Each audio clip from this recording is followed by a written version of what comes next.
Halo,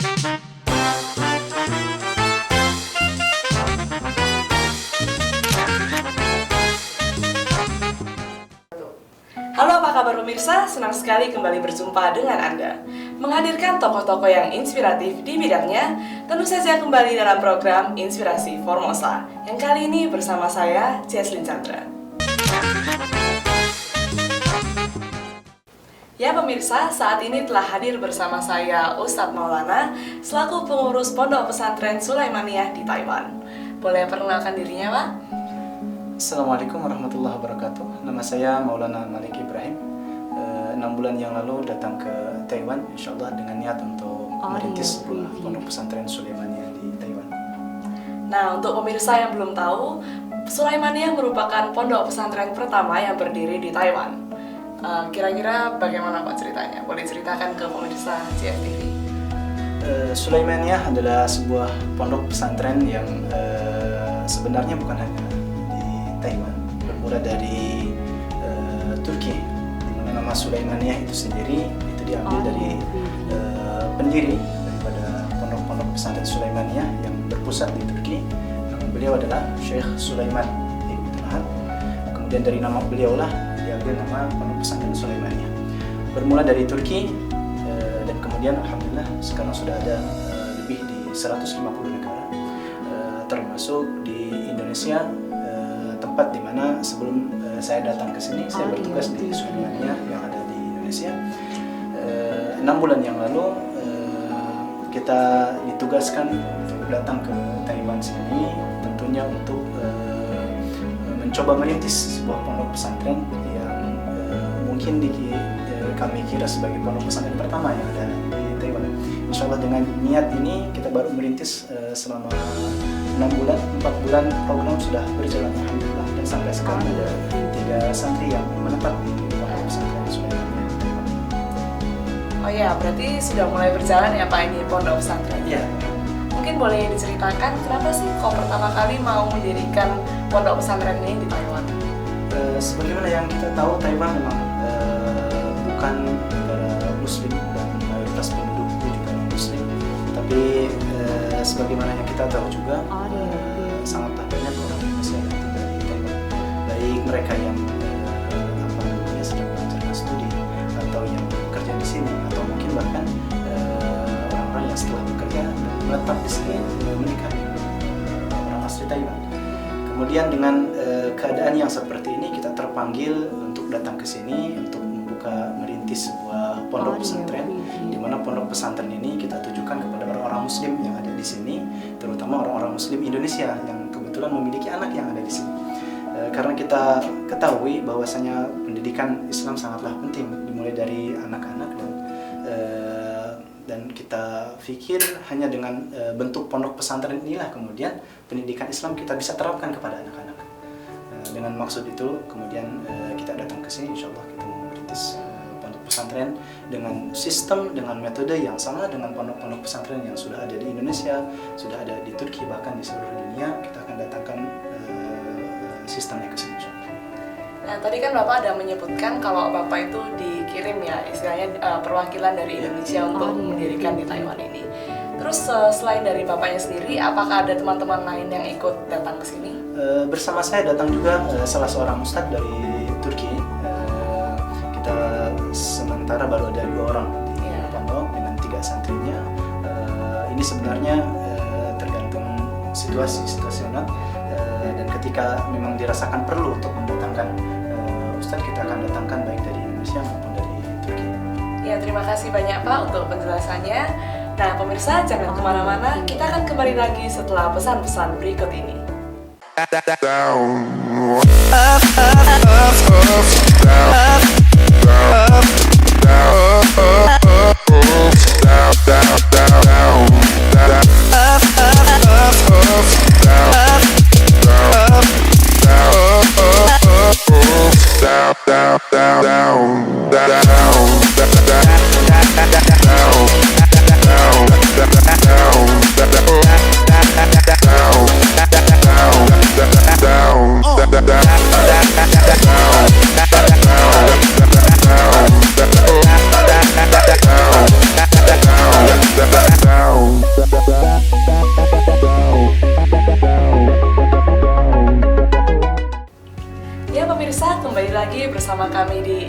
Inspirasi Formosa. Nah, tadi sudah diceritakan sedikit oleh Ustadz Maulana tentang pendirian Pondok Pesantren Sulaimaniyah di Taiwan. Boleh ceritakan lagi Pak, kira-kira visi misi dari Pondok Pesantren ini apa sih? Visi kita membangun generasi Muslim yang berilmu dan bertakwa. Visi kita menerapkan sistem tahfiz Turki Utsmani yang memungkinkan anak-anak bisa menghafalkan Al-Quran dalam waktu yang relatif singkat. Kemudian membantu mereka untuk pelajaran-pelajaran formal yang ada di sekolah-sekolah mereka. Kemudian membiasakan keseharian mereka dengan Islam yang kafah, yang menyeluruh di kehidupan sehari mereka. Nah, bicara tentang pelajaran-pelajaran ini Pak, di Sulaimaniyah ini kira-kira konsep pendidikannya itu seperti apa? Apakah sama dengan pendidikan formal yang 3 tahun atau bagaimana Pak? Sebenarnya kita memiliki konsep tersendiri di dalam pendidikan di Pondok Pesantren Sulaimaniyah, dan ini memang mengacu kepada proses pendidikan Pondok Pesantren Sulaimaniyah yang ada di Turki. Namun demikian kita bisa dihitung pendidikan yang informal, jadi bukan pendidikan formal, dengan cara atau metode pendidikan seperti mana di pesantren-pesantren pada umumnya di Indonesia, namun dengan fasilitas-fasilitas yang lebih maju di Sulaimaniyah, dengan program unggulan tahfiz Al-Quran insyaallah. Nah, boleh ceritakan lebih lanjut Pak, kira-kira apa sih program unggulan dari Sulaimaniyah ini? Program unggulan kita tahfiz Al-Quran, tentunya dengan metode yang kita datangkan dari Turki. Metode ini kita sebutkan dengan metode Turki Utsmani, di mana untuk ukuran seperti Indonesia mungkin metode ini adalah metode yang dihitung baru, tapi di Turki Utsmani semenjak ratusan tahun yang lalu metode ini sudah dipakai. Dan ketika kita coba terapkan di Indonesia, kita dapat melihat hasilnya bahwasanya setiap santri itu ternyata bisa menghafalkan Al-Quran dalam waktu yang relatif singkat, bahkan 75% daripada keseluruhan santri yang sedang belajar. Sekarang di Indonesia ada 1000 santri yang aktif belajar Al-Quran, 75% dari mereka itu bisa menyelesaikan 30 juz dalam waktu relatif singkat, 1 tahun bisa selesai. Dan alhamdulillah untuk tahun kemarin rekor tercepat itu 3,5 bulan bisa menyelesaikan 30 juz. Dan ini yang jadi program unggulan kita. Ya, baik sekali. Untuk program ini apakah ada batasan-batasan usia gitu Pak? Atau semua usia boleh ikut bergabung? Sebenarnya untuk batasan usia ada, jadi minimal berusia 10 atau 11 tahun. Akan tapi karena di Taiwan ini kita baru merintis, jadi sementara ini mungkin kita bisa menerima santri-santri yang di bawah usia itu, asalkan ada kemauan untuk belajar agama Islam dan bisa dengan mandiri tinggal di pondok, keseharian di pondok. Untuk anak-anak yang belajar di pesantren ini Pak, apakah ada kurikulum khusus yang untuk mereka bisa ikuti? Sehari-hari mereka pertama belajar Al-Quran secara dasar, mulai dari tajwidnya, kemudian tahsin Al-Quran, kemudian ada hafalan surat-surat pilihan, hafalan doa-doa, kemudian ada fikih ibadahnya, fikih praktisnya untuk bekal kehidupan mereka sehari-hari. Dan insya Allah setelah program yang persiapan ini kita sebutkan pra-tahfiz ini selesai, mereka akan lanjut ke program tahfiz Al-Quran, di mana di dalam program tahfiz Al-Quran ini mereka akan mulai menghafalkan Al-Quran dari mulai juz 1 sampai juz 30. Setelah selesai program tahfiz Al-Quran, kemudian mereka akan mengikuti program bahasa. Ada program bahasa Arab dan bahasa Turki, dan dengan program bahasa ini mereka akan lanjut ke pelajaran kitab kuning sebagaimana kajian-kajian yang ada di pondok pesantren di Indonesia pada umumnya. Jadi mereka belajar dari kitab kuning yang berbahasa Arab, tapi ketika di Turki mereka akan belajar itu dengan bahasa komentar bahasa Turki. Jadi dua-duanya mereka harus bisa, bahasa Turki harus bisa, bahasa Arab juga harus bisa. Jadi tadi Bapak menyebutkan ada anak-anak itu akan pergi ke Turki gitu ya Pak? Ya, insya Allah program kita seperti itu. Setelah pra-tahfiz selesai, kemudian program bahasa selesai, kita akan kirimkan mereka ke Turki. Gitu.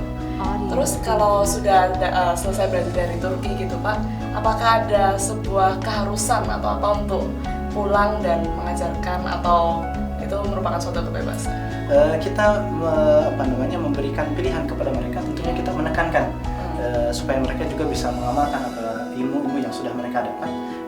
Dan ini merupakan beban moral sebenarnya untuk kita sebagai santri yang kemudian nanti akan melanjutkan pendidikan di Turki, pendidikan Islam di Turki. Tentunya di sini ada beban moral di mana ilmu yang kita sudah dapatkan harus disalurkan juga, dan pondok pesantren adalah salah satu daripada media untuk menyalurkan ilmu itu. Sebagaimana yang kita tahu, ketika zakatnya harta itu cuma 2,5%, zakatnya ilmu adalah 100%.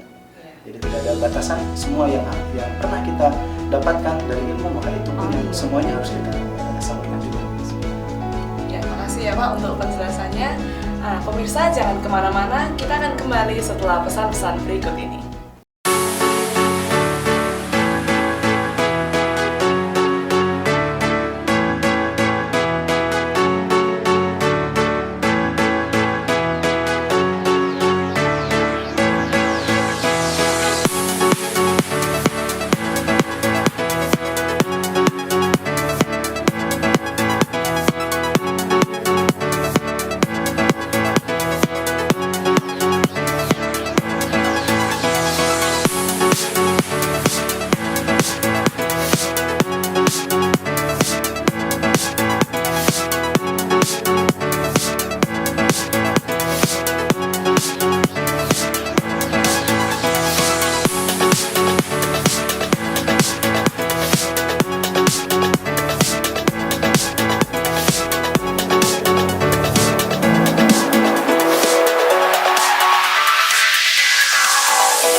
Kembali lagi bersama kami di Inspirasi Formosa.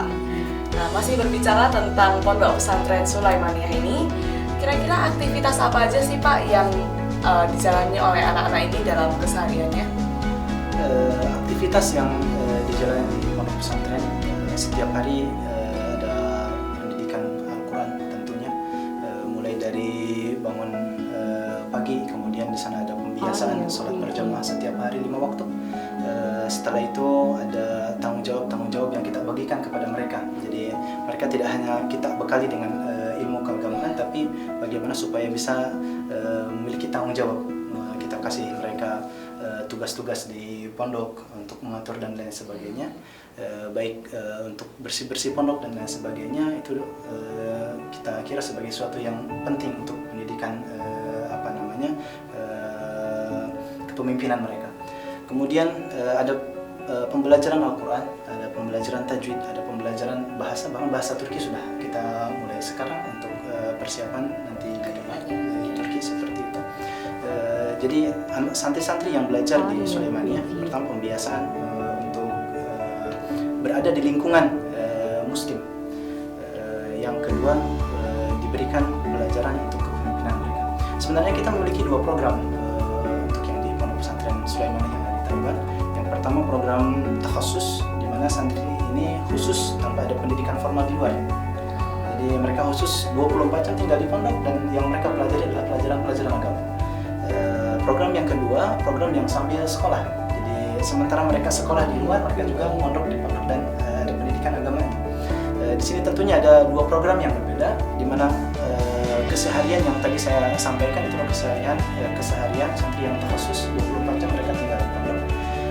Sementara yang sambil sekolah, mereka berangkat sekolah dari pondok, nanti malam kemudian pulang lagi ke pondok, dan setiap hari mereka akan ada pelajaran agama 1 jam, 1 jam setengah. Di samping pembiasaan untuk sholat berjamaah sehari-hari. Bicara tentang yang kelas tadi Pak, satu kelas itu kuotanya kira-kira berapa siswa sih untuk pembelajaran yang lebih efektif? Sebenarnya di Pondok Pesantren Sulaimaniyah secara standar satu kelas itu tidak lebih dari 15 orang. Tapi tentunya itu ya ketika kita sudah menjalankan sistemnya, dan untuk sementara ini di Taiwan kita mempunyai tempat dengan kapasitas 10 orang, dan alhamdulillah sekarang sudah ada 3 orang santri yang tetap. Meskipun Berapa itu?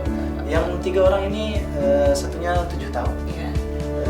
kemudian yang kedua 9 tahun, yang ketiga 11 tahun. Nah, Pondok Pesantren Sulaiman ini kan bisa dikatakan sebagai pondok yang barusan berdiri dan akan terus berkembang ya Pak. Kira-kira apa sih rencananya untuk di masa mendatang?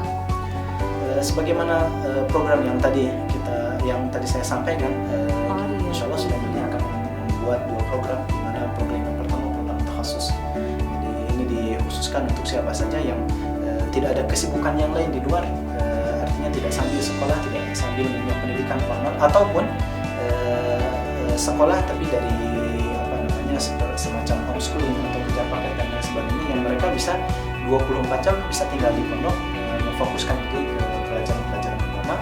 Kemudian yang kedua, santri yang sambil sekolah, insya Allah untuk kedepannya program jangka panjang kita untuk tahun depan kita akan membuka program santri yang sambil sekolah tingkat SMP. Jadi nanti insya Allah kita akan mencari sekolah SMP yang bagus di sekitar Taipei. Nanti kita akan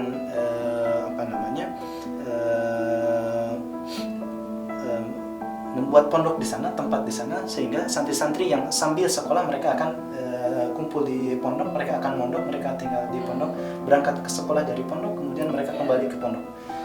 Dan biasanya 2 minggu sekali kita kirimkan mereka untuk izin berlibur ke rumahnya masing-masing. Oh gitu. Ya. Nah terakhir nih Pak, apakah ada pesan-pesan buat pemirsa JFTV yang sedang menonton di rumah? Oke, mungkin ini yang bisa saya sampaikan.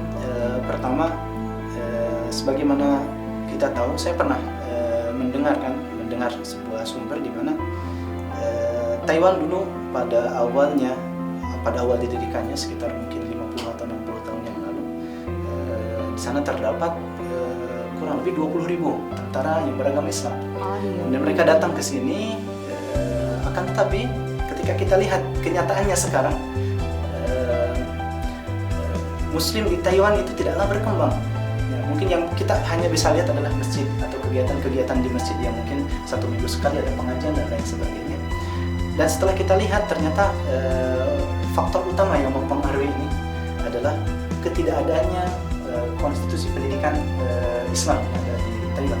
Bahkan sering saya mendengar ada orang-orang asli Taiwan yang mengatakan dulu katanya kakek saya beragama Muslim. Yang mengatakan kakeknya beragama Muslim dan katanya dulu katanya kakek saya beragama Muslim. Artinya mungkin 3 generasi yang lalu mereka beragama Muslim, tapi generasi yang kedua setelah itu mungkin hanya tinggal nama dan sekarang benar-benar tidak tahu apakah mereka sendiri orang Muslim atau tidak. Dan ini yang kita tidak inginkan terjadi juga kepada orang-orang Muslim yang pendatang, di antaranya orang-orang Indonesia misalkan. Kalau seandainya hal ini tetap berlaku di sini, artinya tidak ada institusi pendidikan Islam yang ada di Taiwan, saya khawatir orang-orang pendatang juga yang beragama Muslim dari Indonesia atau dari negara-negara yang lainnya nanti akan sama halnya senasib dengan orang-orang asli Taiwan sendiri yang kemudian mereka merupakan agama Islam. Terima kasih untuk Ustadz Maulana yang telah meluangkan waktunya bersama kami di studio JFTV hari ini. Nah pemirsa, tadi kita sudah mendengar berbagai informasi dari Ustadz Maulana. Dan bagi pemirsa di rumah yang ingin mendaftarkan anak-anaknya di Pondok Pesantren Sulaimaniyah, silakan hubungi nomor kontak di bawah ini. Demikian program Inspirasi Formosa hari ini. Saya Jesslyn Chandra dan seluruh guru yang bertugas mohon pamit, undur diri, dan sampai jumpa lagi di episode berikutnya.